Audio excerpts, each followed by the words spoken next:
Primero, unas aclaraciones para los que me conocen poco. Los que me escuchan cada semana no necesitan, pero para los demás.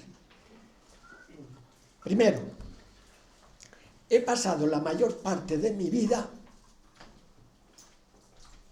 con la mayor preocupación puesta en la religión y en Dios. Hoy solo tengo una preocupación, solo una: el hombre, el ser humano, la persona. El resultado de esto es que una charla que tenía que ser sobre los sacramentos de la Iglesia se ha terminado siendo una mini antropología. Segundo, quiero hacer un comentario a un proverbio oriental genial que dice: no hace falta que alcances la verdad, basta con que salgas de tus errores. ¿Y por qué quiero hacer este comentario? Porque normalmente estamos obsesionados con la verdad, con la verdad, con la verdad. Es imposible. La verdad no podremos alcanzarla nunca. Pero podemos cada día salir de nuestros errores. Si en esta charla de 2 horas una sola persona saliera de un error, yo la daba por completamente importante. El ser humano no tiene otra manera de proceder: descubrir los errores y superarlos, nada más. Y otra cosa que digo siempre, o escribo siempre: lo que yo digo no es para que vosotros penséis como yo, sino para que penséis. ¿Veis la diferencia? Es abismal. Y esto se tiene que notar a la hora de hacer las preguntas. No tengáis ningún miedo a decir algo que va en contra de lo que yo digo. Porque también hay otro proverbio que dice: cuando 2 personas están de acuerdo en todo, es que una ha dejado de pensar.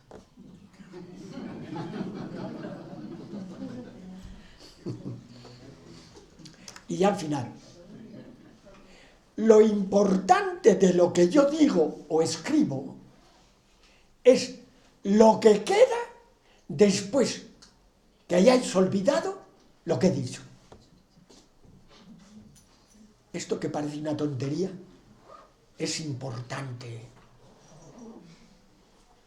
Si el apuntar y el llevar notas me ayuda a estar atento, genial, con tal que después no las haga caso, no las vuelva a mirar. Lo importante es el pozo que queda. Y vamos ya con la charla. La he distribuido así: 3 grandes capítulos. Primero, ¿qué es el hombre? Segundo, ¿quién soy yo? Tercero, ¿cómo ser lo que somos? Fijaros que son cuestiones simplicísimas. No puede ser más simple. El problema es a ver cómo las tratamos. Pero antes de entrar en materia, quería hacer un intento de haceros ver lo complicado que es un ser humano. Es increíble la complejidad que llevamos con nosotros todos y cada uno de los seres humanos, en todos los aspectos de nuestro ser: en el material, en el biológico, en el psicológico, en el mental, en la voluntad. En todos somos seres complicadísimos. Y esto hay que tenerlo en cuenta. ¿Por qué? Porque de aquí se saca la conclusión de que siempre que se ha querido definir al hombre, se han quedado cortos. es imposible de abarcar. No se puede. No solo porque unos somos diferentes de otros, pero no diferencia accidental, no, sustancial, sino porque las posibilidades que cada uno tenemos, que son distintas unas de otras, nunca las desarrollamos a tope, y por lo tanto uno desarrolla más, otro las desarrolla menos, y por eso el mundo de lo humano es un mundo enmarañado que no hay posibilidad ninguna de aclararnos. Y esto hay que tenerlo en cuenta desde el principio. Las mejores definiciones, las que menos definen. Por ejemplo, aquí tengo alguna. El hombre es un universo en miniatura. Genial, efectivamente. Pero no dice nada.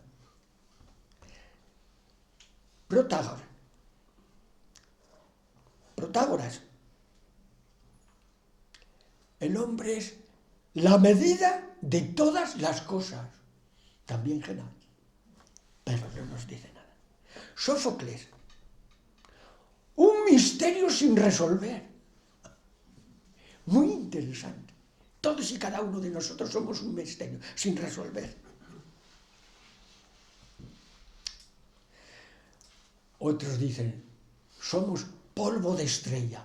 Después veremos hasta qué punto. Genial. Y otros, espíritu que trasciende, espíritu divino. También genial.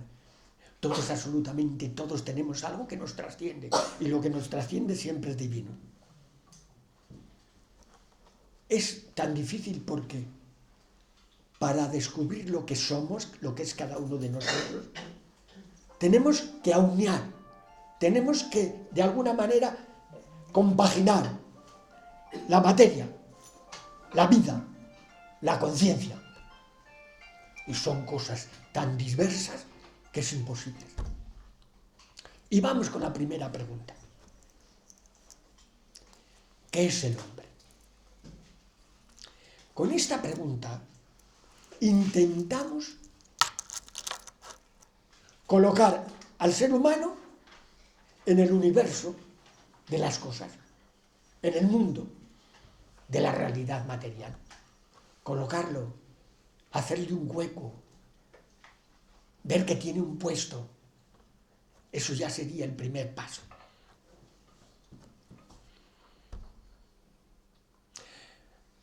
Fijaros,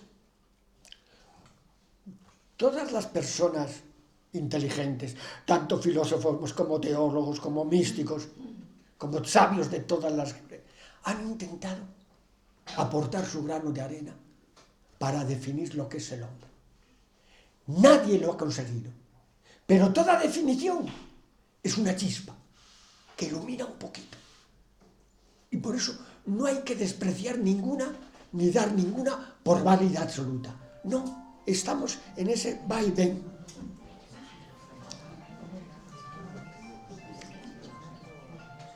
Nunca agotaremos la comprensión del humano. Nunca. Nunca. Los últimos siglos, sobre todo desde Descartes, hemos potenciado la racionalidad. Pienso, luego existo. Pero esa potenciación de la parte racional de nosotros, en vez de enriquecernos, nos ha empobrecido. Fijaros, ya lo había dicho Aristóteles y sobre todo Platón, el hombre es alma y cuerpo, el hilemorfismo. En esa idea filosófica se ha basado toda nuestra teología, toda. Pero resulta que hoy no es suficiente. No es suficiente. Más bien es un estorbo. Porque aferrarnos a esa idea, que es una idea filosófica de un momento determinado de la historia, nos ha metido en callejones sin salida por todas partes, desde el punto de vista teológico, filosófico, incluso desde el punto de vista experimental, es decir, de los religiosos, profundamente religiosos, de los místicos. Nos has despistado. Tenemos que salir de ella. Hay que buscar otra manera de comprender al ser humano. Fijaros, para ver esta complejidad tenemos que empezar por mirar hacia atrás. ¿Y qué encontramos? En muy poco espacio de tiempo, una niebla que no nos permite ver más que grandes bultos. Esos grandes bultos no nos dicen casi nada. Fijaros, el proceso de humanización ha durado, calcula la gente, 10, 15 millones de años, que es cuando se separó el filo de los homínidos del filo de los simios. Ahí se separaron. Hace 12, 14, 15 millones de años. Pero de ahí para acá no podemos seguir el proceso. Claro que se ha simplificado muchas veces y se ha dicho, no, el hombre procede del mono. Pues es una confusión radical. Así interpretaron el darwinismo, la evolución, y es completamente nefasto. Los simios y nosotros venimos de una especie anterior y no sabemos cómo se hizo esa diversificación. Por eso, en ese proceso, nos perdemos en unos miles de años. Ya estamos perdidos. Ya estamos perdidos. Y como estamos perdidos, no sabemos a qué atribuir, no solo el Anthropithecus o el Homo habilis o el Homo erectus o el Cro-Magnon, no sabemos a qué atenernos nosotros, los Homo sapiens sapiens, 2 veces sabios. ¿De dónde salimos? Ni idea, no tenemos ni idea. Pero fijaros, si mirar hacia atrás nos deja despavoridos, mirar hacia adelante nos tiene que dar pánico. Teníamos que quedar aterrados. Las posibilidades que hoy tiene el ser humano de cambiarse, de mutarse, de autogenerarse de una manera distinta de lo que hay, es abrumadora. No solo la cibernética, ya tenemos robots que andan por ahí, que tal y cual, la inteligencia artificial. No. Hay algo mucho más profundo. La neurociencia nos ha expresado con toda claridad, científicamente, que todos esos mundos trascendentes de Dios, de los ángeles, del demonio, del infierno, de la creación, son todo creación del cerebro. ¿Deja de ser importante porque sea creación del cerebro? ¡No! Pero nos hace cambiar de perspectiva. Nos hace salir de muchísimos errores. Lo último es la interacción entre máquina, inteligencia artificial, y persona humana. Se está ya dando. ¿A dónde nos lleva? A un posthumanismo, a un transhumanismo, pero también a producir un ser poshumano que dejaría de ser humano. ¿Qué sería? ¿Qué sería ese ser? Una pregunta inquietante. La ciencia no puede abarcar todos estos aspectos, porque también es limitada. En contra de lo que se ha creído en los últimos siglos, la ciencia tiene unas limitaciones tan grandes como la filosofía o como la metafísica. Y no puede llegar a donde no puede llegar. Lo que nos constituye como seres humanos estará siempre más allá de lo razonable, de lo que entra en la razón. Más allá, siempre más allá. Y por lo tanto no podemos pedir a la ciencia que nos explique lo que es el hombre. De esa trampa que ha permanecido durante varios siglos, estamos saliendo ya. Ya no tiene la ciencia el valor absoluto que ha tenido durante muchos siglos. Muchos no, 3, 4 siglos. La parte no razonable o que no se puede explicar con la razón es precisamente lo que nos constituye como humanos. Esa realidad que sube por encima, que es el resultado de ese proceso constante y tal. Pero esa realidad emergente no podemos todavía determinarla y calificarla. El ser humano hoy por hoy es indefinible, porque no está definido, porque estamos siempre en marcha. No solo lo que decíamos al principio, que uno es como 100 y otro es como 3, sino porque por naturaleza el ser humano es indefinible. Si definiéramos un ser humano, lo concretábamos, lo fijábamos, dejaba de ser humano. El ser humano es el fruto de esa evolución, pero no un fruto que es continuación de lo anterior, como puede ser el paso de la vida molecular de una sola célula a la vida pluricelular, o al aparecer de los metazoos, o la diferencia entre un animal y otro. No, es algo mucho más profundo. Es una evolución que nos lleva más allá de nosotros mismos. Fijaros, esa simple teoría de la evolución,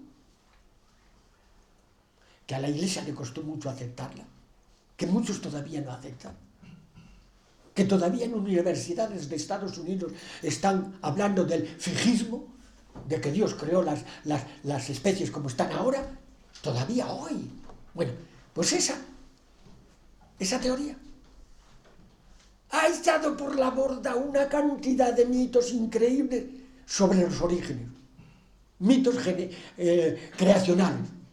Todas las culturas tienen mitos creacionales, todos se han ido por la borda. Lo que querían decir era verdad, como lo decían, no era verdad. Y eso nos ha permitido ese descubrimiento de la evolución, que todavía la estamos restringiendo a la vida. Y yo digo que la evolución es total. La evolución empieza en el instante del Big Bang. Se empezó así el mundo. Ahí empezó la evolución. Del Big Bang, ¿qué salió? Dicen los científicos. Una sopa de energía. Pero ¿por qué esa sopa uniforme, en un momento determinado, produce una singularidad? Eso es el principio de toda evolución. Una vez que se produce una singularidad, algo que es distinto del resto, ya no hay nadie que lo para. Ya sigue aumentando. Y aparece el átomo de hidrógeno, y después los demás átomos, y después las moléculas, y todo, pero todo empezó ahí en evolución. Todo el mundo está en evolución. Pero aunque sabemos que es evolución, no tenemos claro hacia dónde caminamos. Y todos los días nos encontramos con sorpresas. El ser humano hoy es algo completamente distinto que hace 10.000 años. 10.000 años. Dentro de 14.000 millones de años que tiene el universo, ¿qué son 10.000 años? Nada. Y sin embargo le hemos dado un cambio radical. Pero claro, ¿por qué estamos cambiando la manera de vernos?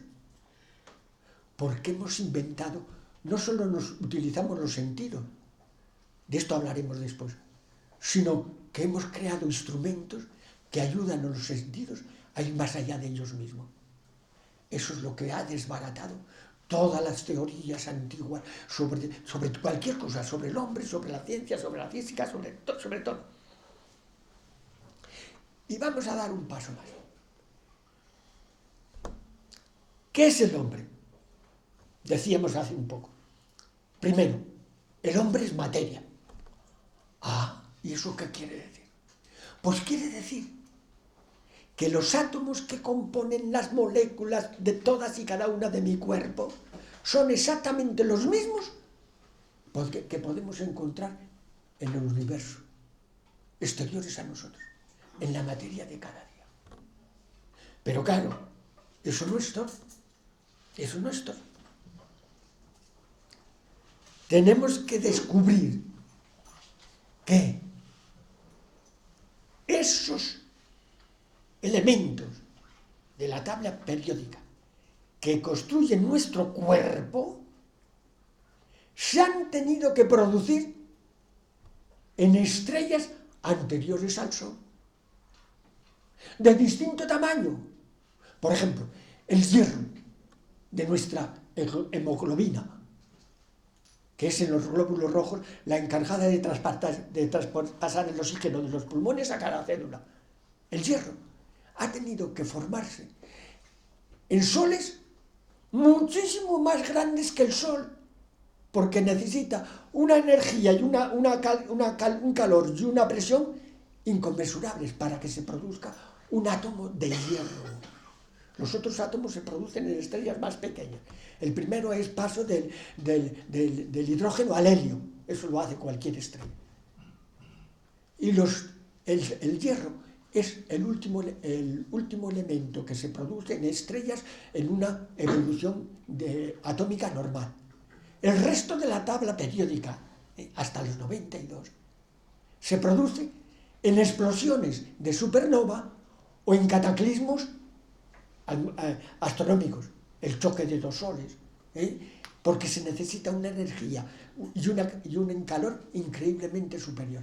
Pero nos basta darnos cuenta de que todos los átomos de nuestro cuerpo tienen una historia que no nos podemos ni imaginar.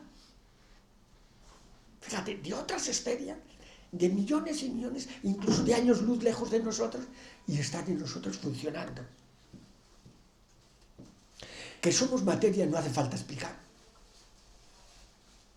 Queda patente cuando nos morimos. ¿Qué somos? Un montón de estiércol. Nada. Materia. Pero es imprescindible. Es el punto de partida. El hombre es vida. Todavía en la materia podríamos analizar químicamente qué es un átomo de cualquier eso, o qué es un compuesto químico. Podemos analizar. ¿Qué es la vida? Nada, no podemos analizar nada. No podemos entender nada. Nada de lo que es la vida.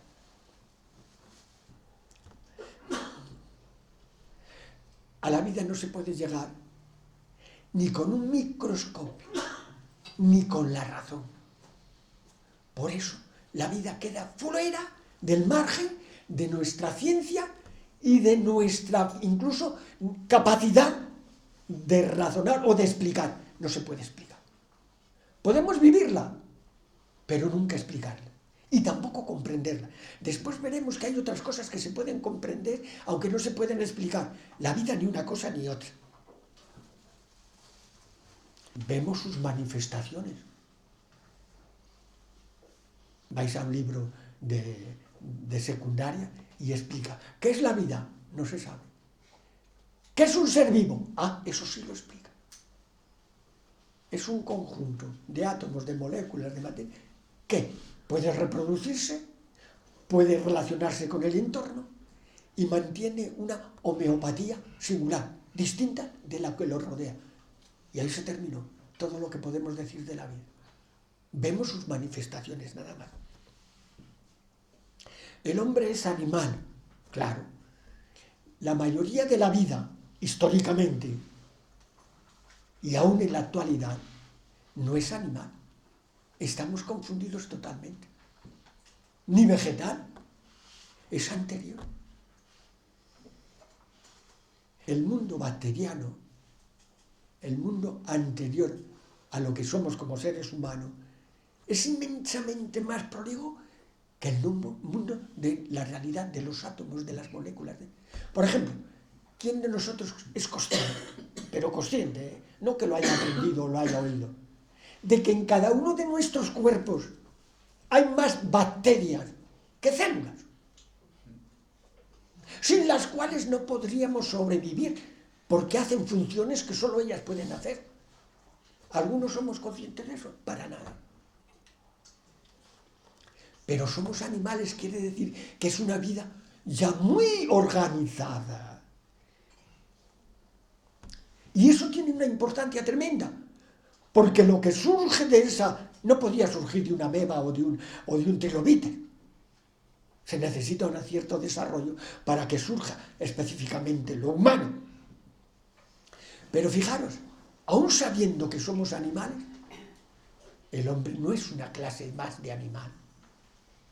No podemos decir el perro, el gato, el león, el elefante, el hombre. No, no. En cuanto decimos el hombre, damos un salto en el vacío. Porque el hombre no es un animal. Es una manera distinta de ser animal. Amigo, una manera distinta de ser animal. Eso distinto es lo que le hace el hombre. Claro, si no fuera por lo animal no podríamos existir, pero ese salto de la animalidad a lo puramente humano es muy difícil de dar, muy difícil de comprender, imposible de explicar. Exigiría unos conocimientos increíblemente superiores para poder explicar. El hombre es mente. Damos un salto de gigante. El hombre es mente. ¿Pero qué decimos cuando decimos mente? Ni idea. Ni sabemos lo que es, ni sabemos cómo surgió, ni sabemos siquiera el uso que le podemos dar. Ni siquiera eso. Fijaros que antes lo solucionaban muy bien. Cuerpo y alma. Los atributos de la mente nacen del alma. ¿Cuáles eran cómo era? Los atributos del alma: memoria, inteligencia y voluntad. Y nos quedábamos tan anchos. Pero resulta que esa manera de salir del paso, de querer superar nuestra ignorancia, era un mito más. El hombre no tiene ningún alma, como lo habíamos entendido hasta ahora. Hay que entenderlo de otra manera. Ni es un cuerpo y un alma que se unen. Fijaros, el definir al hombre como alma y cuerpo, o animal racional, nos ha metido en un callejón sin salida, porque nos ha metido directamente en la dicotomía, en el maniqueísmo más absoluto. Dos realidades opuestas, materia y espíritu. Y seguimos en esa dualidad. Y desde ahí no podemos explicar lo que es el ser humano. Todavía hoy la inmensa mayoría de los científicos, de los filósofos, de los teólogos, están hablando o de espíritu o de materia, o de un compuesto que no tiene explicación. Hoy seguimos dando tumbo entre el espíritu y la materia. O miramos en una dirección o miramos en otra. Y en ninguna de las dos direcciones podemos encontrar lo que significa el hombre. La racionalidad es una de las características de esa mente de la que hablábamos. Es el aspecto más valorado en los últimos siglos, como ya hemos dicho. Pero está a años luz de ser lo verdaderamente importante, de ser lo que nos constituye en seres humanos. Es más, el supervalorar lo racional ha supuesto una devaluación absoluta de lo humano, un reduccionismo inaceptable. No somos razón, somos muchísimo más. También razón, pero no solo razón. La razón no puede explicar para nada lo que nos constituye como seres humanos. Ese creer que lo que pensamos es la realidad verdadera, después lo veremos, nos ha llevado a despreciar, a ningunear, a creer que hemos superado otras realidades que también nos constituyen. Somos mucho más de lo que pensamos. Ahí está la clave, mucho más de lo que pensamos. El hombre es conciencia. ¿Y qué queremos decir con la conciencia? Ni idea. Pero aporta algo más a lo del racional y lo de mental. Fijaros, Freud abrió un mundo que todavía no hemos explorado. Habló del subconsciente. El hombre es conciencia. Sí. ¿Y es subconsciente? Y los primeros científicos que intentaron explicarlo pusieron el ejemplo del iceberg. Lo que se ve fuera del mar es la conciencia.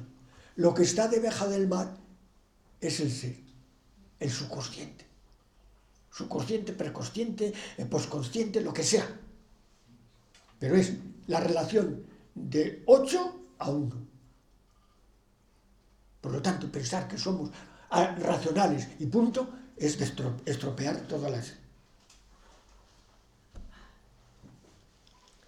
Pero claro, al decir que somos conscientes nos está diciendo, soy un yo, soy un núcleo, un sí mismo, que dice casi, un sí mismo, que se da cuenta de que es distinto de lo que le rodea. Pero también se da cuenta de que en él hay algo que permanece a través del tiempo. Y aunque dormimos y quedemos inconscientes, yo estuve 22 días totalmente inconsciente, pero después recuperé mi yo. Seguí dándome cuenta que era yo. Permanecía ahí un núcleo. ¿En qué consiste ese núcleo? No lo sabemos.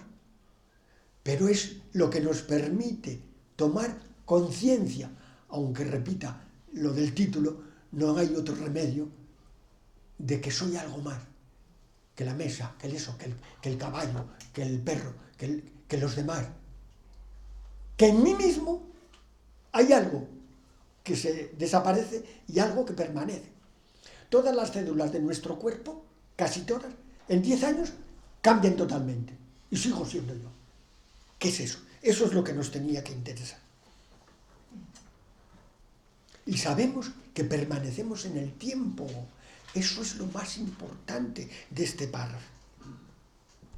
El hombre es animal simbólico. Y aquí estaba en el título de la charla.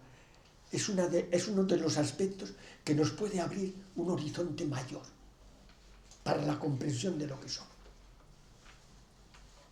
El hombre es capaz de símbolos, de inventarse una realidad que distinta de la realidad material, que sale de su interior, que tampoco sabemos muy bien de dónde sale.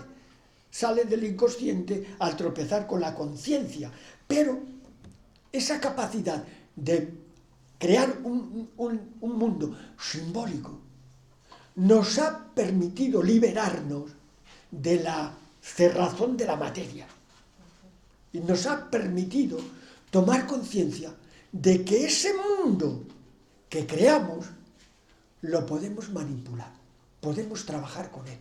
El mundo real aparece a nosotros como es y no podemos controlar lo que viene a nosotros del mundo, pero el sentido que tiene cada realidad se lo damos nosotros y eso sí depende de nosotros. Eso es lo que nos capacita para dar un salto en el vacío y ser más que todo lo que podemos imaginar como materia, incluso como animal.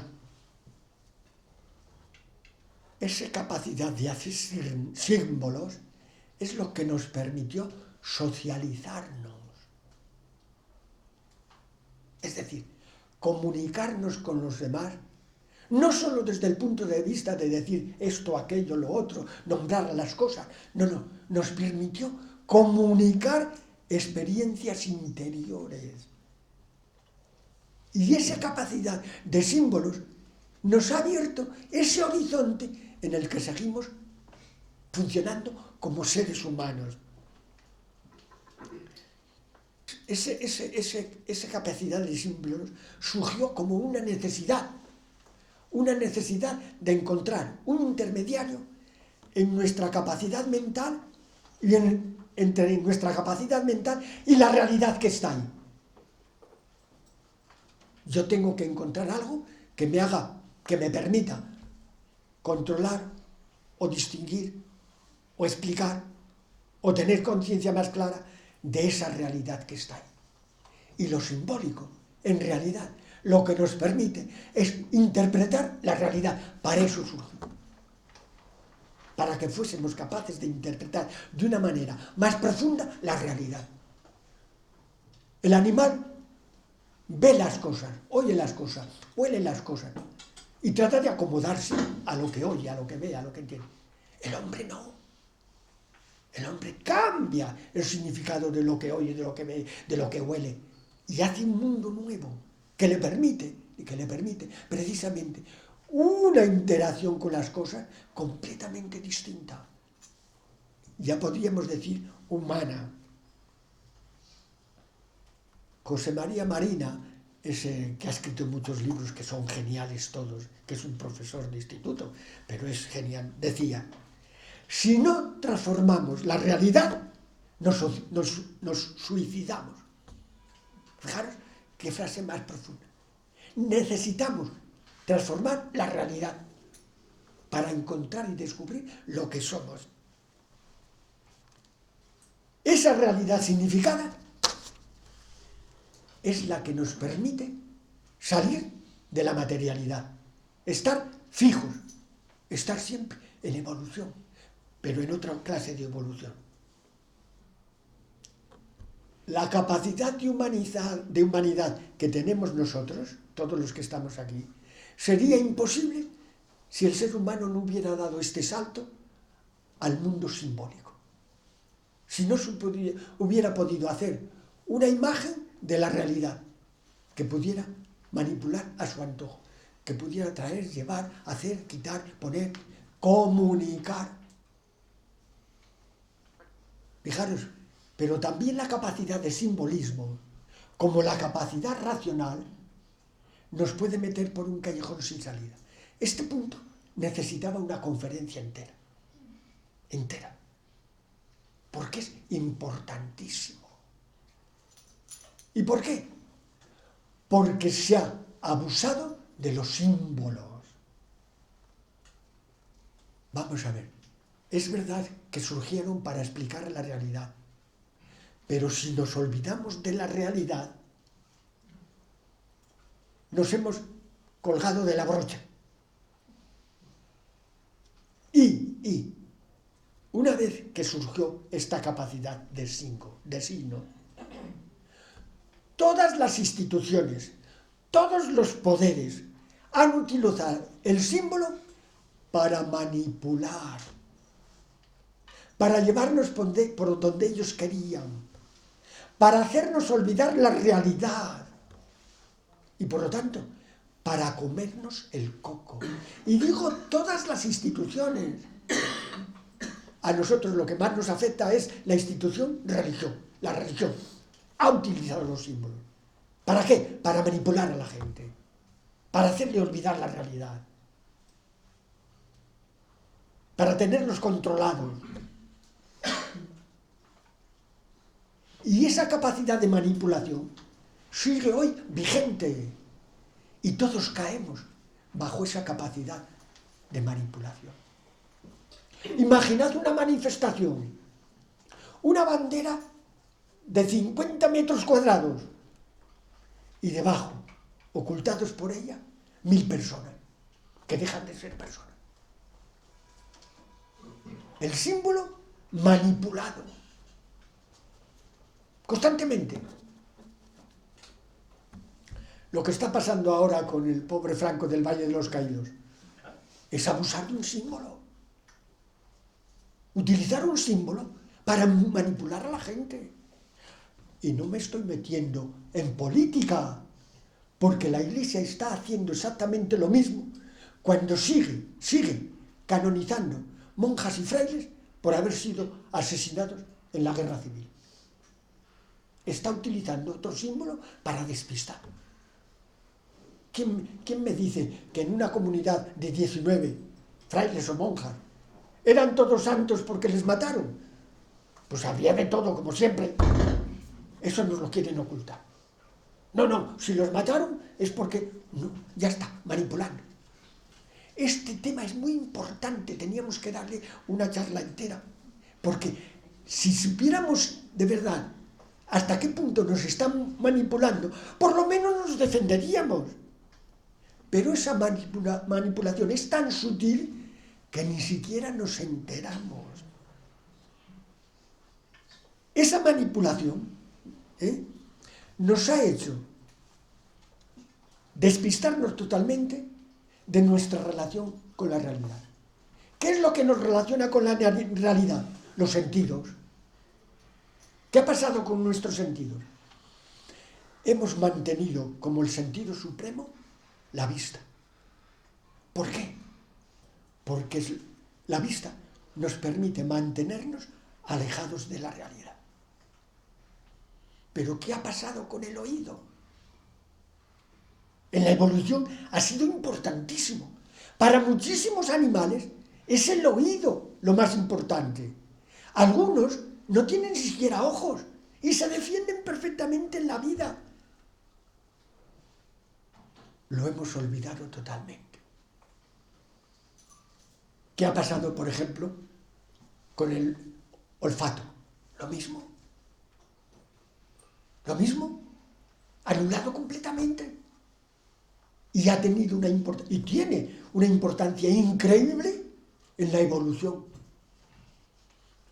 Hace poco escuché un experimento que hicieron y hacían oler a muchos hombres y mujeres jóvenes la ropa de otro hombre o de otra mujer y que eligieran cuál les gustaba más, cuál veían como más agradable.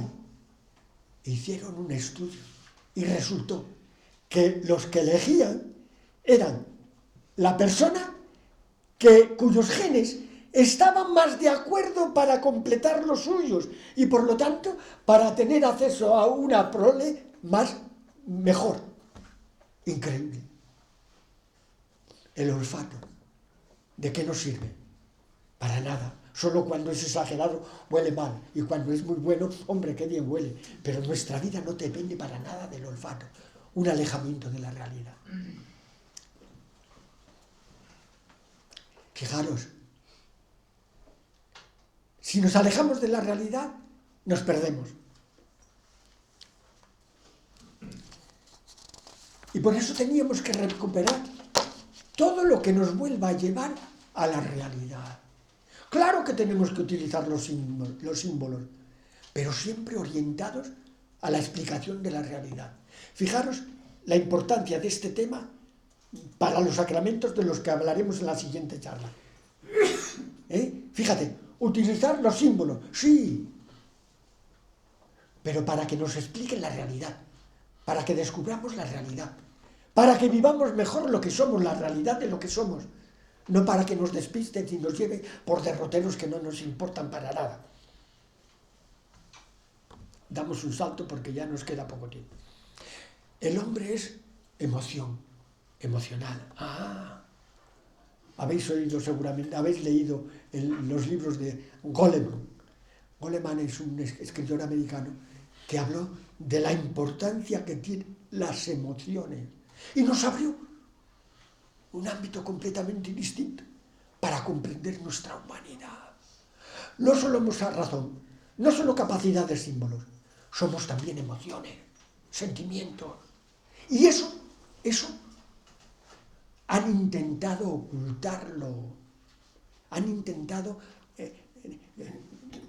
hacerlo que no se note, desvairlo, diluirlo. No, hay que recuperar esa capacidad. Ahora resulta que motivar a los niños emocionalmente es mucho más importante para que aprendan que todas las técnicas de enseñanza de las cosas. Las emociones, los sentimientos. Se ha demostrado también que la manera de funcionar el cerebro depende de una parte mínima del sistema límbico, o de que tengamos más o menos dopamina, que es lo que nos lleva a sentirnos a gusto o a sentirnos esquizofrenados y deshechos. Hay que luchar por descubrir esas emociones, esos sentimientos que también somos sentimientos, somos emociones. Y hay que saber desarrollarlo y gestionarlos. ¿Qué ha pasado? Que muchas veces dejarnos llevar por los sentimientos y por las emociones nos ha llevado a las mayores barbaridades. ¿Ah, sí? Por lo que hay que intentar es evitarlo. No anular los sentimientos y las emociones, sino gestionarlos. En cada momento saber gestionarlos. Esos sentimientos y esas emociones que son anteriores a nuestra racionalidad y a nuestra voluntad, que están ahí, que son nuestras, o mejor dicho, que nosotros somos eso, pero hay que saber manejarlo. Aristóteles decía que el hombre es un animal político, después de haber dicho que es animal racional. Esto es importantísimo. Somos animales que tenemos que relacionarnos. Somos sociales. Como biología, yo podía crecer perfectamente y estar desarrollada al máximo sin conectar con los demás. Sin el otro, mi humanidad estaría siempre a cero. A cero. Esto es también muy importante para después hablaremos de los sacramentos. De tal manera que en el desarrollo de lo humano hoy, lo social es infinitamente más importante que lo biológico. Fijaros hasta qué punto. Más importante que lo biológico. Lo social.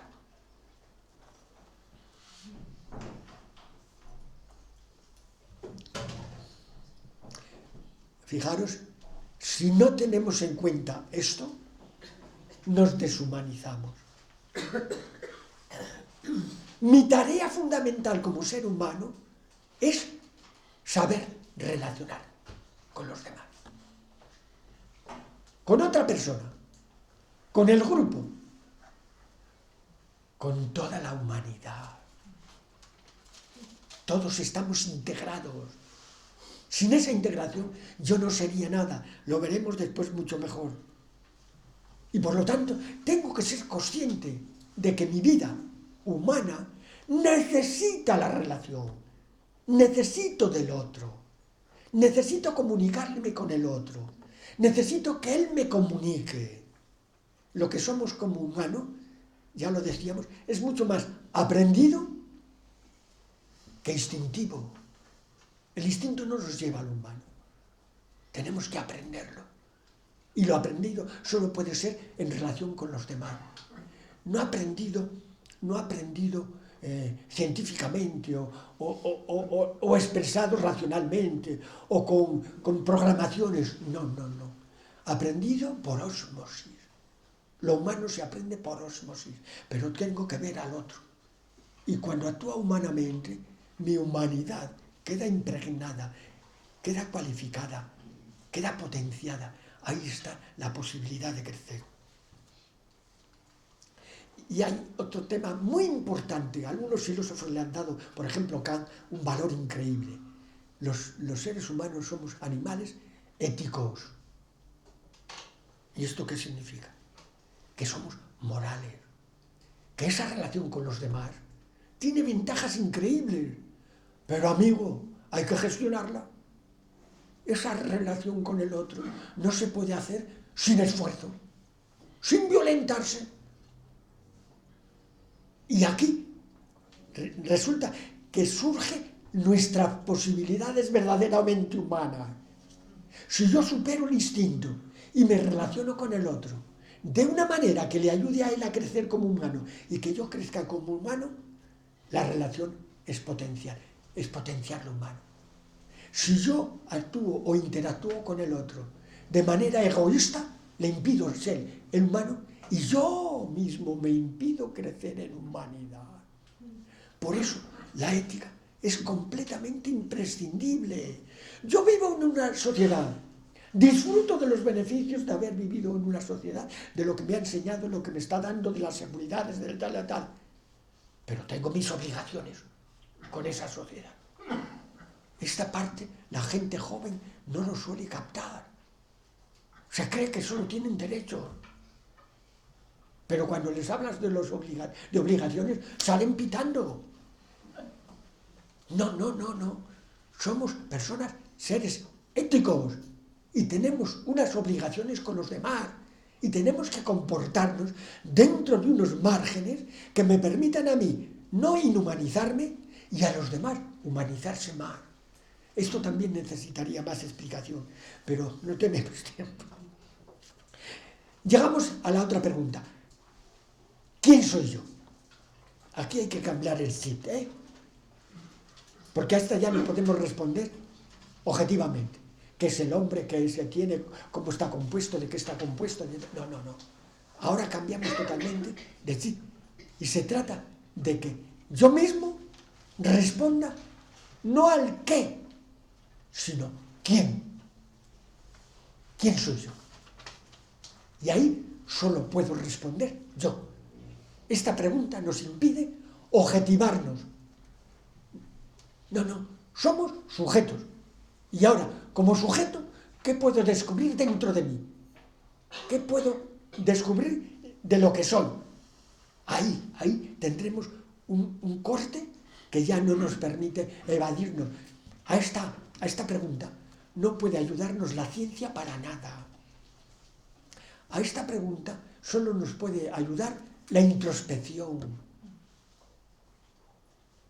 Podía ayudarnos la filosofía entendida de alguna manera. Podía ayudarnos la religión si la entendiéramos bien. A descubrir qué somos. Preguntarnos, ¿qué soy yo?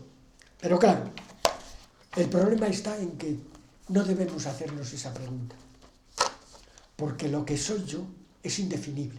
No es nada definible. No es nada definido. El que no sea definido no es ninguna tragedia. Es mi mejor posibilidad. Y por eso la pregunta no tenía que ser ¿quién soy yo? Sino ¿cómo me voy haciendo más humano? Cambia totalmente la perspectiva. Lo que soy no es algo, no es una esencia que puedo predicar de todos. No. Lo que soy solo tiene consistencia mientras lo soy.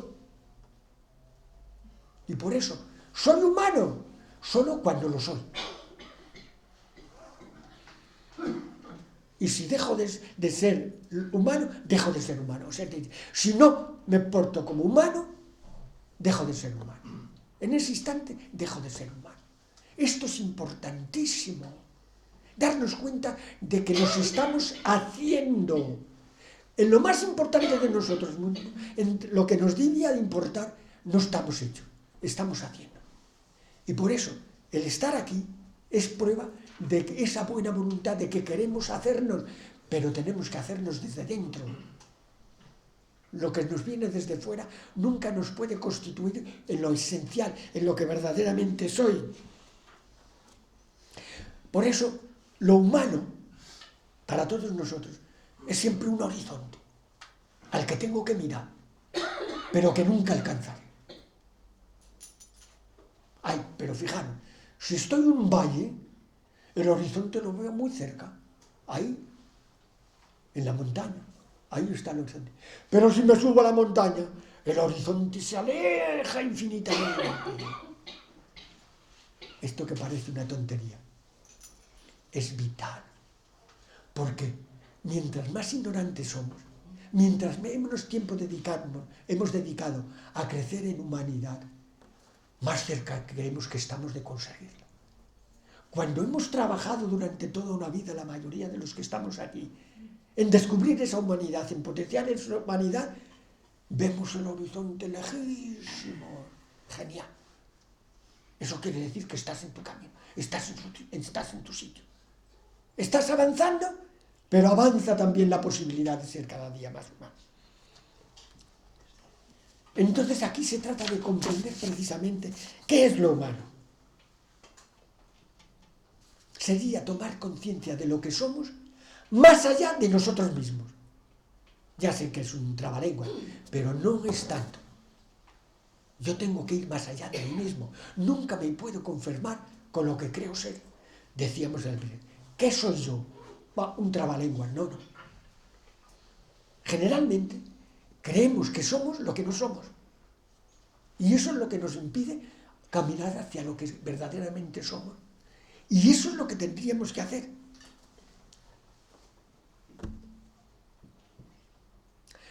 Esto que soy y que tengo que descubrir, no puedo hacerlo con la razón, ni lo puedo explicar de haber conseguido un cierto grado de humanidad. No se puede explicar. Es lo que ha pasado a todos los místicos.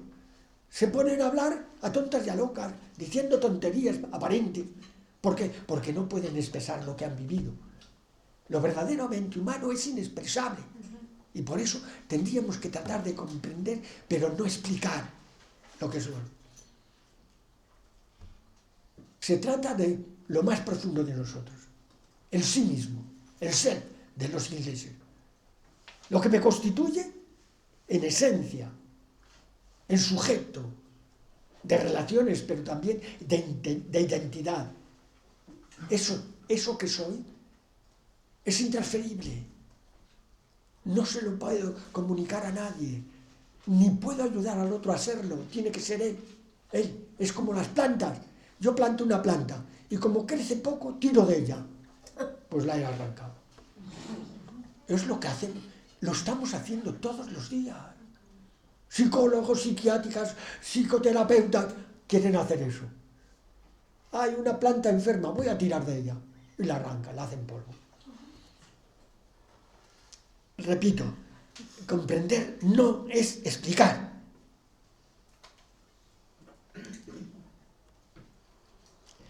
No se puede extraer una esencia del hombre y después predicarla de cada uno de los sujetos de hombre. No tiene sentido ninguno. Eso se puede hacer con los animales, pero con el hombre no se puede hacer. Cada ser humano somos únicos, irrepetibles. Y ya Aristóteles decía que de singularibus non es ciencia. No podemos hacer ciencia del singular. No se puede hacer ciencia del hombre. No. Y fijaros que hay ciencias del hombre. Y ya lo decíamos antes, tengo que tomar conciencia que necesito al otro. Y el otro necesita de mí. Vivimos en sociedad. Tenemos como clarísimo el mito del buen salvaje. Un niño, un ser humano, que se crió con unas fieras. Pero todavía hace poco ha habido algunos ejemplos de eso, de personas que se han criado siempre con fiera. Imposible hacerles entrar en una dinámica de humanidad. No pueden. Les faltan los elementos más básicos. Le falta lo que ha tenido que aprender con otro ser humano. Y por eso es tan importante el vernos en sociedad. Eso es importantísimo. Después de todo eso, ¿hacia dónde caminamos como seres humanos? Gracias a Dios no lo sabemos. Nos inquietan algunas posibilidades. Nos inquietan. Pero esas posibilidades que nos inquietan, no tendríamos que darles mayor valor. Por ejemplo, ¿Cuánto hemos avanzado en la plenitud humana desde que tenemos conocimientos históricos? ¿Por qué unos han avanzado y otros no? ¿Por qué Buda, por ejemplo, o Confucio, o Lao Tse, o Jesús, o Mahoma, dieron muestras de una humanidad increíble? Y nosotros estamos a años luz de estas personas. ¿Por qué? Esa es la pregunta que nos teníamos que hacer. Y por eso, el futuro de cada uno está en nosotros. El futuro de la humanidad no tenemos ni idea de cuál va a ser.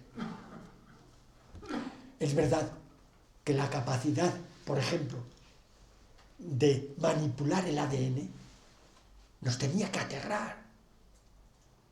Yo puedo cambiar el ADN, cortar un gen y ponerlo allí y poner otro y hacer un ser humano a mi medida, como me dé la gana. Eso nos haría más humanos. ¿Qué es lo que cambiaría? El poner los genes todos perfectos, todos sin fallo ninguno, en un ser humano. ¿Lo haría más humano? Es la pregunta que nos teníamos que hacer. Y si no lo hace más humano, ¿para qué lo hacemos? ¿Para satisfacción personal? Fijaros, la capacidad de la inteligencia artificial es inconmensurable. Pero no solo como inteligencia artificial, que queremos que se identifique con el hombre, nunca lo será. Porque en el mecanismo racional del hombre influyen muchísimos aspectos que no se pueden dar a la máquina. Pero imaginar lo que puede pasar cuando seamos capaces de todo lo que es una conciencia, todo el organigrama de la conciencia, poderlo traspasar a una máquina y que funcione al margen de un ser humano. Tendríamos el poshumano. ¿Sería humano? ¿A dónde nos llevaría esta técnica? ¿Qué horizontes tendríamos que afrontar? ¿Qué significaría para esa persona? ¿Y qué significaría para los demás?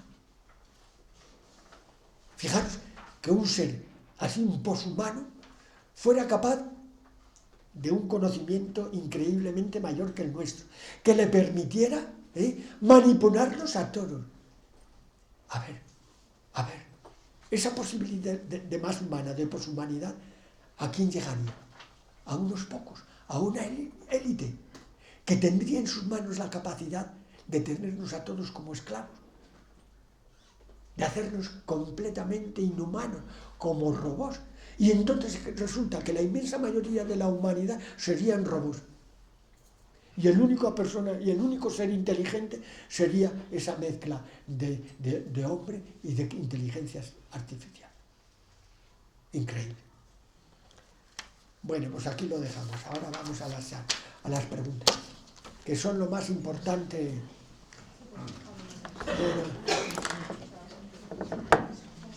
Que vengan aquí. Como es nuestra costumbre, levantáis la mano quien quiera hacer preguntas. Venga, y también los telespectadores pueden hacerlo. No levantaba la mano, Bien. Sin miedo.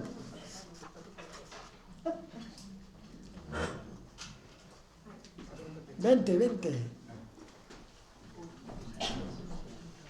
Venga, empieza. Abre fuego. Esto salí aquí a la palestra. A ti te tengo más miedo que un nublado. No, eso no. Bueno, yo me ha gustado mucho escucharla, pero me hago una pregunta. ¿Dónde nace la necesidad de ser humano? Es decir, el ser humano no es un tema que digamos que venga dado por los genes. Es una cosa que nace de alguna manera y tú das por supuesto que el ser humano, llevarse bien con los demás, es el objetivo. No, he dicho expresamente que no sabemos, que no tenemos ni idea. Claro. ¿Cómo ha surgido la mente? No tenemos ni idea. No, pero ¿dónde nace el humano? Entonces, sabemos que la ciencia, la mente, podemos saber un poco de dónde sale, pues de las neuronas, no sé qué y tal. Pero ¿de dónde nace la necesidad de ser humano? Tú has dicho, el hombre es humano y tiene que buscar la humanidad. Sí. ¿De dónde sale eso? ¿Y por qué esa afirmación tan rotunda? Es un proceso. Lo humano no salió un día. Ya, tenemos al ser humano. No digo humano. La humanidad. La necesidad de ser humano. Es fruto de la evolución. ¿Tú crees? Sí, al principio de la siguiente charla lo explicaré un poco. Es una evolución, la misma que empezó en el Big Bang, pero ahora consciente. Y ahora todos nosotros nos gustaría ser más humanos, crecer en humanidad. Pero lo más importante es que lo humano no surge de la noche a la mañana. Seguramente que el ser anterior, el filo anterior a los homínidos y a los simios, ya tenía algo de humano. Los simios, por ejemplo, los bonobos, tienen mucho de humano. Se acarician, se quieren, tienen amigos, son capaces de ceder, dan comida al que no la tiene. Tienen muchas cosas ya, rasgos de humano. Y eso fue un proceso. A ver. Bueno, para empezar, ya las primeras palabras ya me han cuando he dicho, me he dedicado toda la vida a la religión. No entiendo nada. Sigue hablando. A la religión, a Dios y al hombre. A Dios y a la religión. A la religión y a... El principio, sí. principio. Mi preocupación siempre fue la religión y Dios. No, y ahora, después de tantos años, el hombre. Y yo digo, ¿y Dios dónde queda? Porque la experiencia ¿Qué nos queda de Dios? que es de nuestra vida, porque para ¿Qué mí, nos queda de Dios? eso mismo, y entonces yo digo, Vamos a ver. en mi experiencia, Siempre que hablamos del Dios verdadero, hablamos de Dios encarnado en un hombre. Cuando hablamos del Dios, lo diremos después, del Dios que tenemos en la mente, del Dios pensado, estamos hablando de un Dios. y entonces yo lo primero que he pensado es que todo lo que conozco y llevo toda la vida en la iglesia están todos herejes, porque desde luego Herejes, ellos y nosotros. no, porque para mí, para mi experiencia, Dios es el que crea en mí esa humanidad. Y la experiencia que tengo en las personas que he rodeado, la humanidad se ha despertado. Eso. Y los santos. No hay ninguna objeción en el momento que descubran que no es un ser el que te está dando eso, sino algo dentro de ti que te empuja a eso.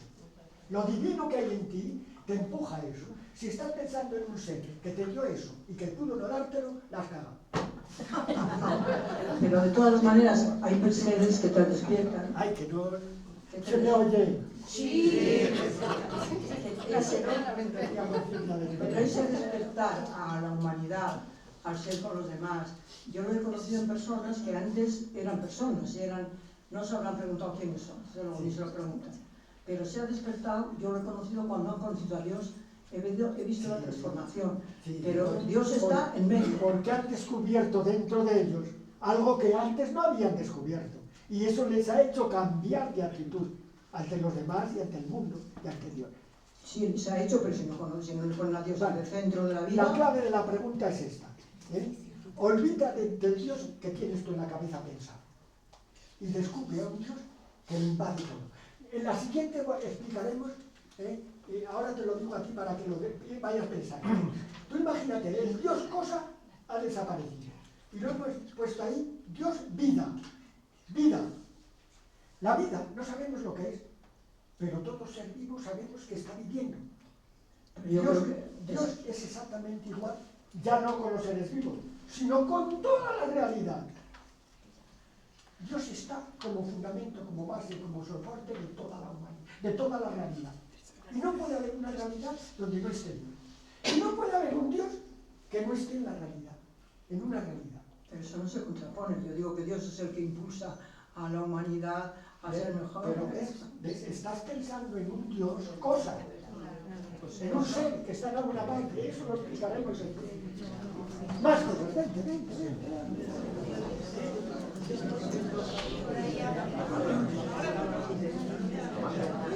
A ver, pasa, sí. Venga.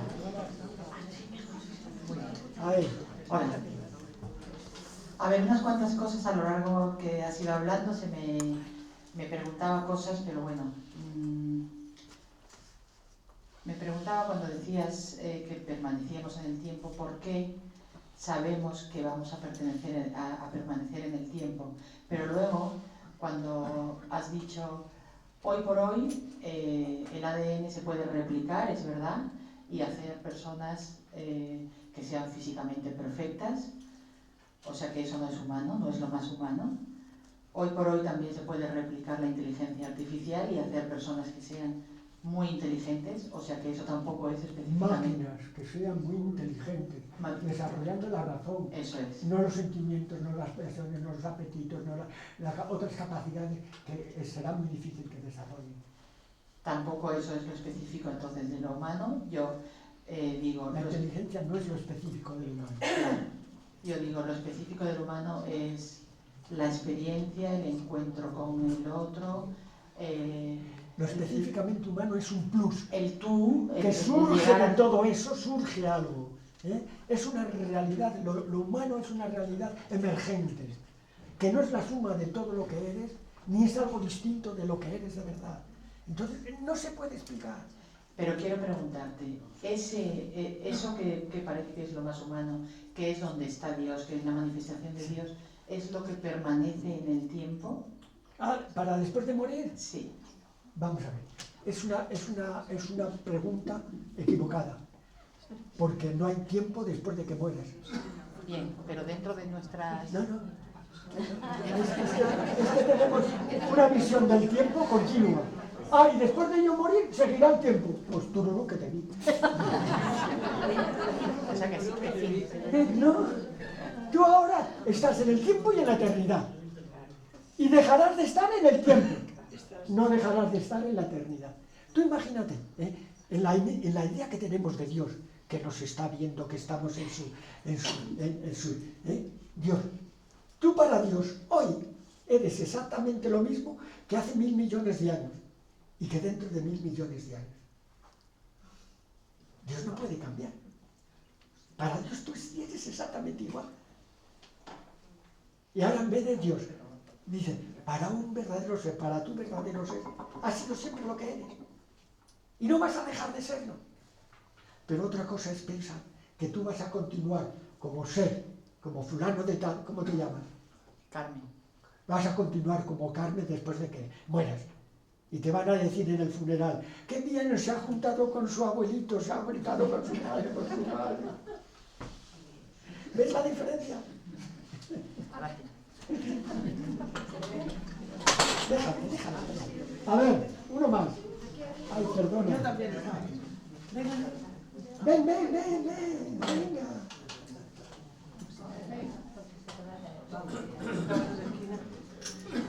Ponte aquí que te vean las dos cámaras. Vale.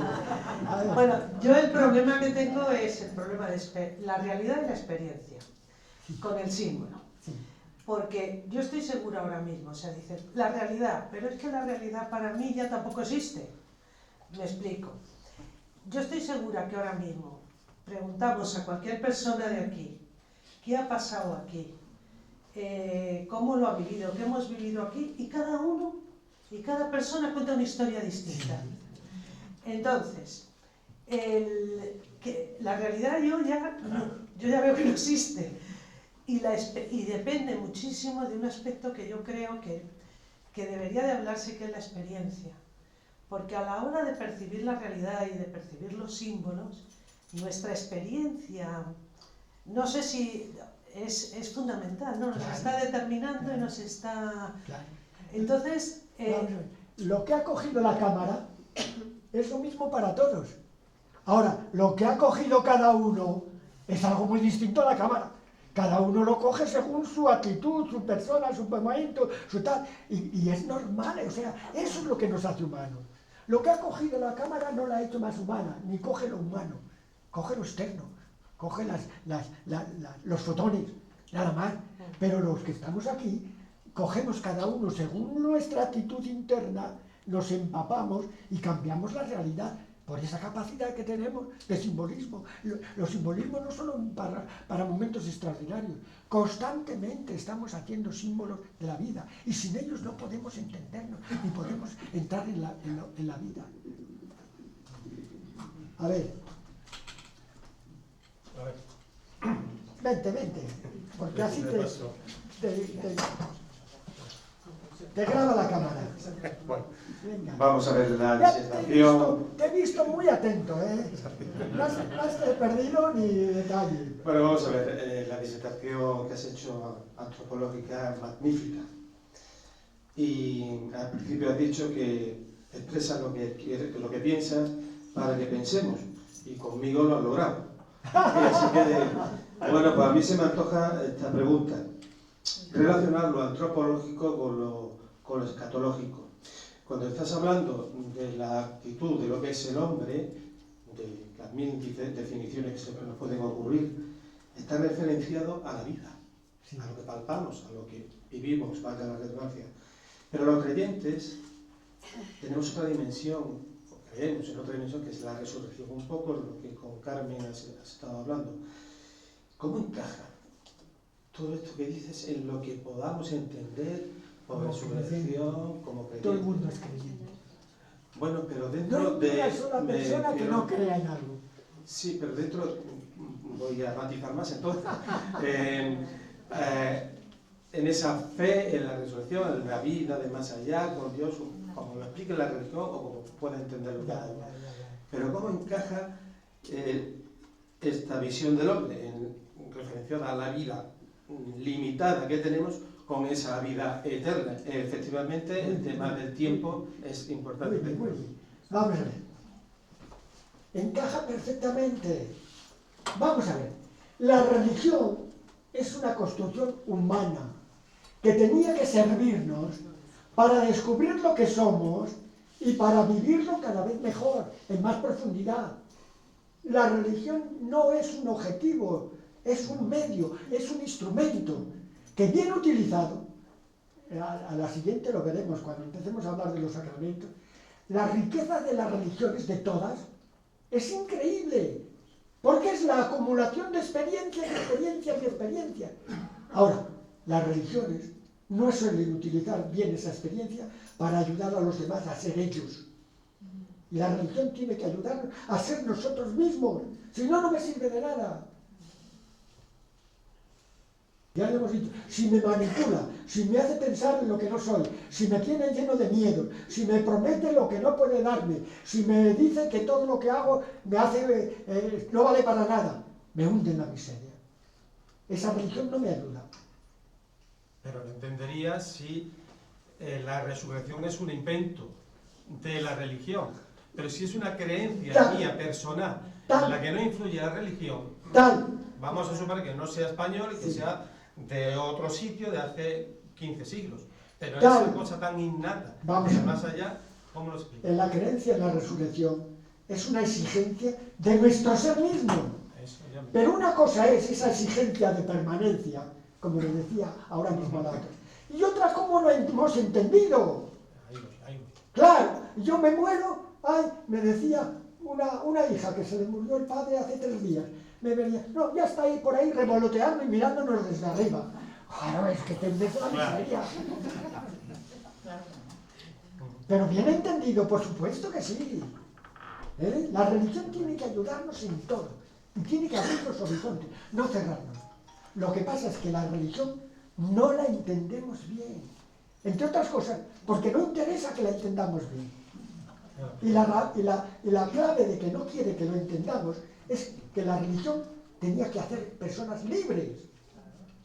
Y a la religión no le interesa que seamos libres. Lo que le interesa es que estemos sometidos, obedientes a lo que ella dice y a lo que ella es. Y así es. A ver, más. Yo distingo entre religión y creencia.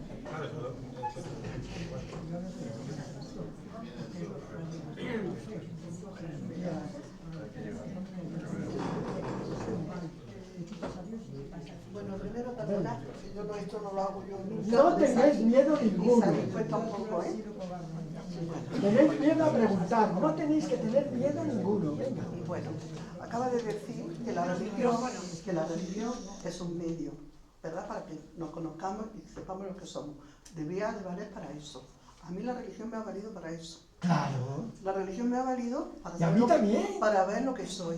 Claro. Yo lo que soy, sé que es una certeza, que sé que lo que soy, porque lo veo en todo. ¿Qué es lo que soy? Soy amor, soy esperanza, soy alegría, soy paz, soy solidaridad, soy fuerza. Porque lo veo en todo. Todo eso son productos de tu verdadera realidad, de tu verdadera Pero lo veo en todo. Entonces veo que a lo mejor ellos no tienen conciencia, digo los que no lo tengan, ¿no? De que lo que son. Entonces no viven, porque no saben que lo tienen. Yo creo que la religión, o llámale el nombre que quieras, sino de descubrir que bajen de aquí a aquí, claro, a ese sentir de claro, todo lo que somos. Y si no lo creemos de verdad, todo lo que somos, cambiaría todo, ¿no? ¿Y cuál es la pregunta? Pues la pregunta, cuando has dicho que la religión, todo lo que has dicho de Dios y tal, a mí la religión, que es Dios, que es Jesús, en mayúsculo, vamos, en mi vida lo que me ha llevado a saber lo que yo soy. Claro, pero como preguntaba, ¿qué somos? Digo, yo sí puedo responder ahora lo que soy, porque lo veo en todo lo que he dicho. Eso es lo que somos. Pero eso indica un grado de elevación muy alta. El ver amor en todas las personas, el ver que todas las personas somos uno, el ver que ya hemos superado el egoísmo, es un proceso increíble. Claro, a eso tenía que ayudarnos la religión. A eso tenían que ayudarnos la religión. Es, muy bien, muy bien. Bueno, pues gracias.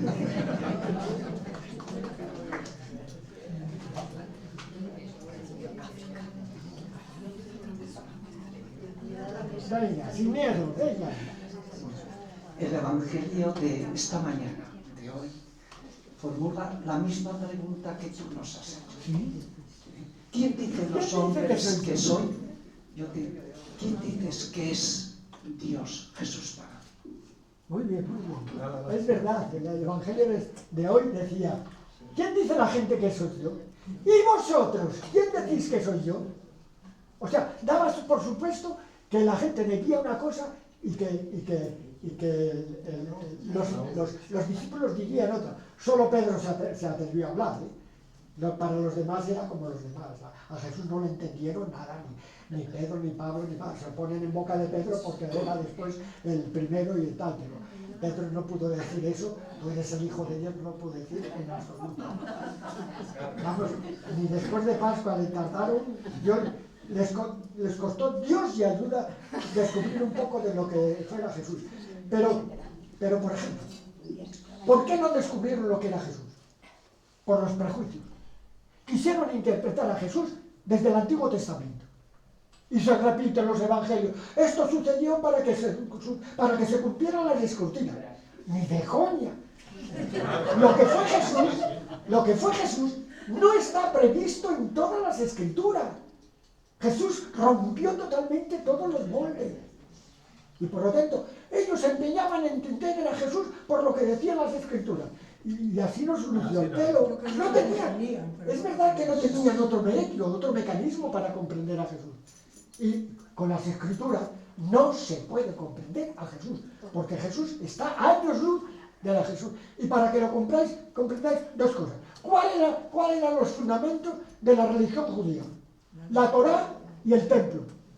¿Cómo dejó a los dos? A la Torá, habéis oído que se dijo, pero yo os digo. Al templo, todo lo que se hace aquí es pura basura, no vale para nada. No ha respondido. No ha respondido.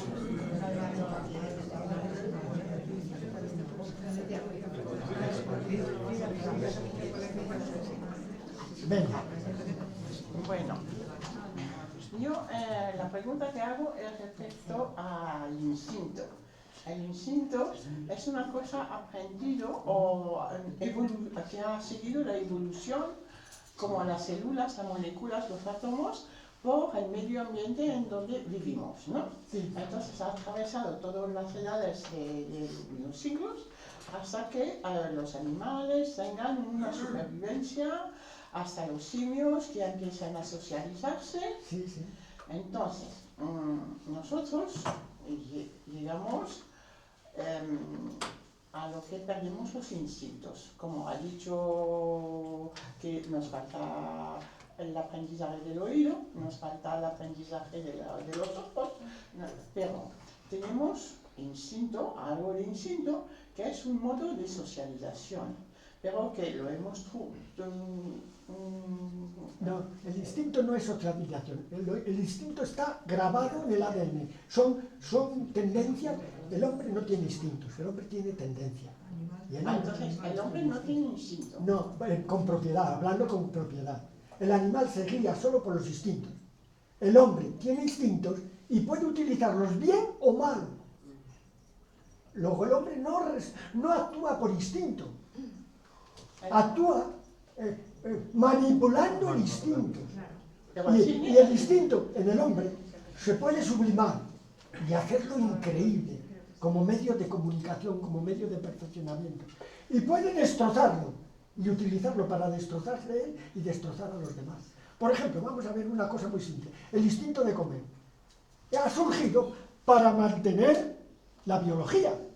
Y por eso el instinto ha provocado, si comes, tendrás placer. Si no comes, tendrás dolor. Y esos dos mecanismos te hacen comer. Ahora, el hombre come o bebe solo para satisfacer el placer, no para conseguir el objetivo que tiene el instinto. Ya ha tergiversado el instinto. Una persona que come más de la cuenta ya no come por instinto, come por el placer que le da el comer.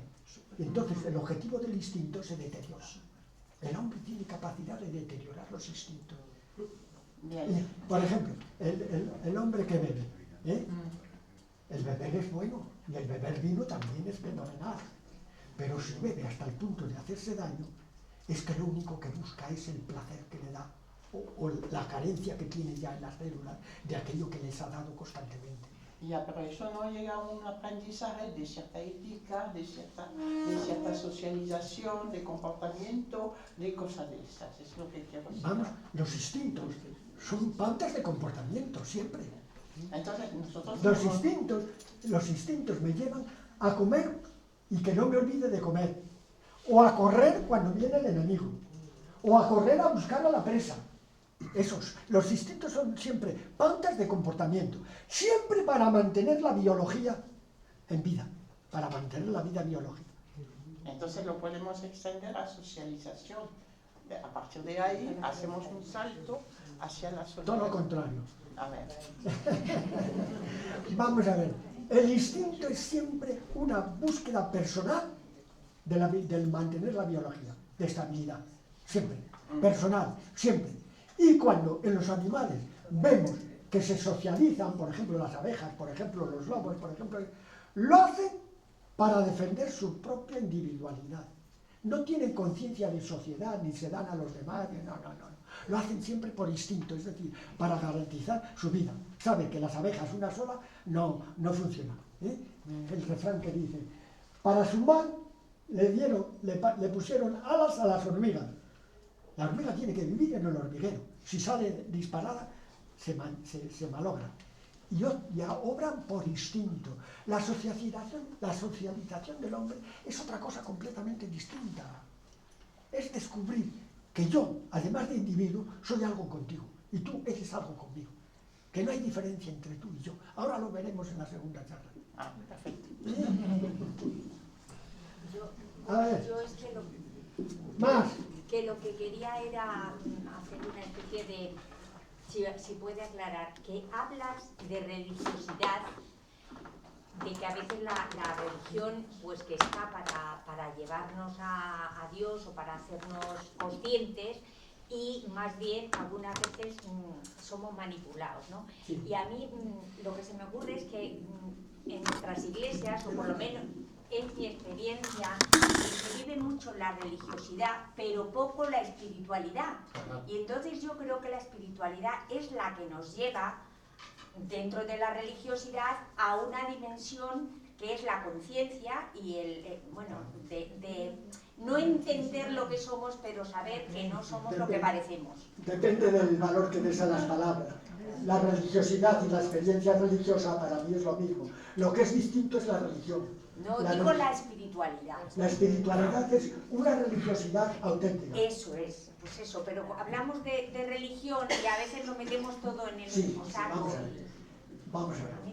La religión, lo que le ha pasado, es lo que pasa a todos las eso cuando se manipula, cuando se ponen al servicio de una institución. No una institución al servicio del hombre, sino un hombre, un género, un ser humano que tiene que estar al servicio de la institución. Todas las instituciones caen en esta trampa. Todas. ¿Cuál es la institución que mejor funciona? ¿Sabes cuál es? El ejército. ¿Por qué? Porque lo primero que hacen es convertir a los que van allí en números. En números, que lo único que tienen que hacer es obedecer. Funciona estupendamente. Pero el ejército no hace seres humanos. No hace madurar a cada uno de los seres humanos.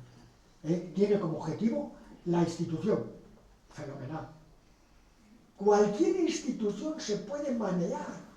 Incluso la tan sagrada como la familia se puede manipular. Y se puede hacer una familia manipulando a los demás y poniéndolos a los demás al servicio de esa familia. Y no seguir unidos para que cada uno se beneficie, se enriquezca, salga adelante. No, no. Hay madres, por ejemplo, impositivas. No, tú tienes que hacer lo que yo te mando, y ahora haces esto, y ahora haces aquello, y tienes que hacer la carrera de tal, y tienes que hacer la carrera de tal. Ya está manipulando. No está al servicio de la persona. Por muy pequeña que sea la persona, aunque sea un niño de 3 años, la familia tiene que estar a su servicio. No utilizarle para potenciar la institución. ¿Está claro? Las iglesias, todas las iglesias han caído en esta trampa. Si estamos aquí, no es por lo que ha hecho la iglesia durante 2000 años, sino por aquellos que se han puesto al margen de la iglesia, los herejes, sabiendo que la misma iglesia, nuestra iglesia, es una herejía del judaísmo, gracias a Dios. ¿Está claro? A ver, otra. Estaba aquí. Yo hace muchos años que le oí decir al padre Moratier, que creo que era... Muy amigo, entrañable. Pues una frase que me impactó mucho, que era que decía que el amor se inauguraba cuando ya no había otros. Tardé mucho, claro. mucho en comprender esa frase. Genial. Ahora te quiero preguntar a ti. Sí, genial. Es una frase genial. Cuando yo dejo de considerar al otro como otro y lo considero parte de mí, y yo y el otro estamos identificados. Eso es lo que hace Dios. El amor en Dios no es la relación entre dos personas, entre un sujeto y un objeto. El amor en Dios lo llamaron los cristianos agape, que es identificación. Dios nos identifica a todos en él. Cuando una persona identifica al otro con él, es el sumum del amor. Ha entrado en el agape, en la dinámica de Dios. Genial. Muy bien. Repite la frase, que no la he oído bien. La de ella. Sí, la del padre. Que el amor se inaugura cuando ya no hay otro. Genial. Venga. Una pequeña anécdota de mi hijo de pequeño. Un día nos preguntó si en el cielo había arriba y abajo. Y ante la pregunta, por fin descubrimos que como él le habíamos dicho que en el cielo se disfrutaba mucho, él pensaba que lo más importante era comer pipas. Y quería saber para dónde las tenía que escupir, si para arriba o para abajo. Esto, que en un niño me hace se parece mucho a lo que a mí me pasa con el cielo. Vamos a ver, dices, aquí hay vida en el tiempo. Y resulta que va a haber una vida sin el tiempo. No me lo sé explicar. Es como si de repente Estás viendo un vídeo y se para. Va a ver, no, es. Sí, pero Tu vida está en el tiempo y en la eternidad. Pero mi vida es vida porque hay tiempo. Si no hubiera tiempo, yo no esperaría tu conferencia, yo no esperaría. Es vida biológica porque estás en el tiempo. La biológica sí depende del tiempo. La otra vida... Es la que no entiendo. Me es claro, imposible. Tampoco... Y te preguntaba si tenías algún símil como el de mi hijo. Terminamos ya, ¿no? Sí. Vamos, para terminar voy a contaros un chiste. Una madre se le había muerto el marido. Me acordé por el niño pequeño. Le pregunta, mamá, papá está en la gloria. Dice la madre, no, hijo, no. En tal caso, en el mejor de los casos, estará en el cielo. En la gloria estoy yo.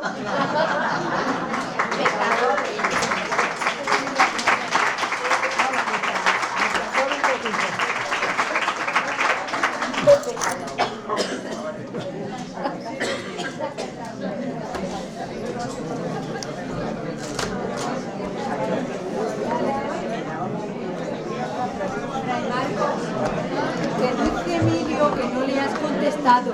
Emilio, que no le has contestado de para ti quién es Jesús, porque es Jesús. Para ti, que quién es Jesús, que te ha preguntado y tú no le has contestado. Te lo ha dicho. Si no supo contestar Pedro, fíjate. Pues eso quieres o no.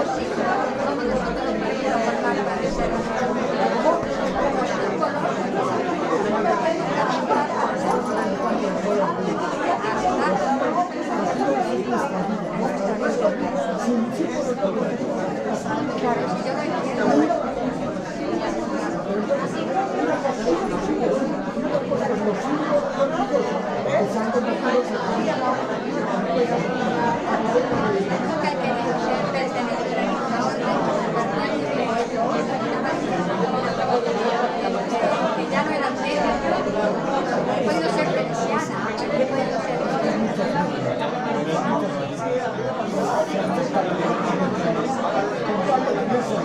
claro, es que le daba el hábito, le daba seguridad, yo no quería eso.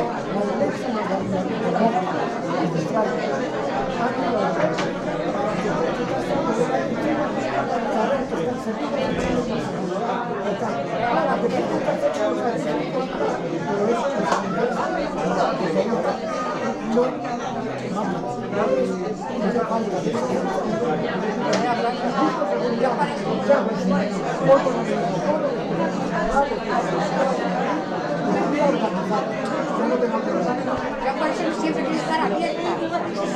Vamos, para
no haciendo caso, que no haciendo caso de muchas cosas, todo exagerado.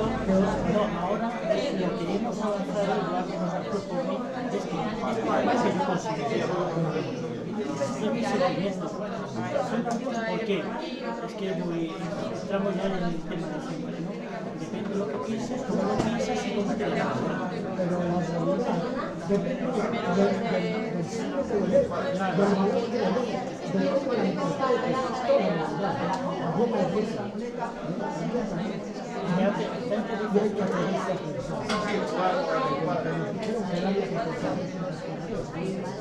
Hay que pensar y descubrir desde mi perspectiva, desde mi